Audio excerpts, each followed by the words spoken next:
नमस्ते, जय सोमनाथ। कैसे हैं आप सब। मैं आज आप सबसे अपनी केदारनाथ यात्रा के दौरान हुए कुछ अनुभव शेयर करना चाहूँगी, जो बहुत ही जिसको बोलते हैं परालौकिक थे, दुनिया की समझ से टोटली परे हैं। ऐसे अनुभव हमें केदारनाथ यात्रा के दौरान हुए।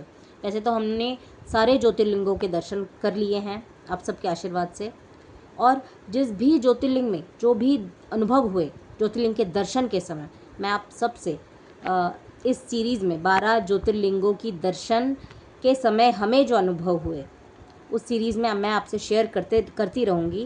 पर सबसे पहले मैं केदारनाथ यात्रा की एक घटना आपके साथ शेयर कर रही हूँ। केदारनाथ यात्रा, केदारनाथ जी के दर्शन हो गए, हम लोग नीचे आ रहे थे। नीचे आने के बाद मेरा राइट वाला पैर अचानक से ज़ख्मी हो गया, वूंड आ गया उसमें। तो चोट आ गई, तो चोट से खून बहा। तो फिर स्पोर्ट शू निकाल के बेटी ने मेरी चप्पल दिया, मम्मा आप चप्पल डालो। वूंड को फर्स्ट एड किया, फर्स्ट एड करके फिर हम लोग नीचे आने लगे चप्पल पहन के, धीरे धीरे आने लगे। तो मैं आगे थी, हमारा ग्रुप पूरा साथ में आ रहा था, 22-24 लोगों का ग्रुप था, सब साथ में आ रहे थे हम लोग। तो एकदम से एक मेरे फादर की उम्र के इंसान एकदम से आए सामने। तो कैप डाल रखी थी उन्होंने, मतलब ऐसा लग रहा था जैसे करीब पापा जैसे ही हैं। तो करीब 65-70 उनकी उस एज रही होगी। ये बात मैं बता रही हूँ आपको 2024 की। एकदम से जैसे ही सामने आए, सामने आने के बाद उन्होंने मुझे, मेरी छड़ी भी टूट गई। पैर तो ज़ख्मी हुआ ही हुआ, मेरी छड़ी भी टूटी। जो हम ट्रैकिंग कर रहे थे, जिस छड़ी को लेके, बैम्बू स्टिक को लेके।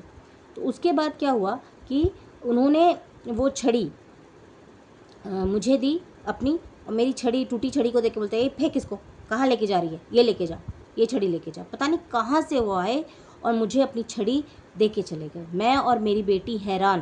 मेरी बेटी बोलती है, मम्मा ये क्या हुआ। तो मैंने कहा, बेटा ये महादेव का चमत्कार है, वो कब क्या किसके साथ करवा दे कोई भरोसा नहीं है। All you have to do is अपनी नीयत साफ़ रखिए, लालच मत कीजिए, हार्डवर्क करिए, जितना हो सके दीजिए, गिवर बनिए, लीजिए मत। अगर आप सक्षम हैं, आप अपनी क्षमता के अनुसार दीजिए, अपनी क्षमता के बाहर जाके मत दीजिए। जितना आप बांटेंगे उतना आपको मिलेगा।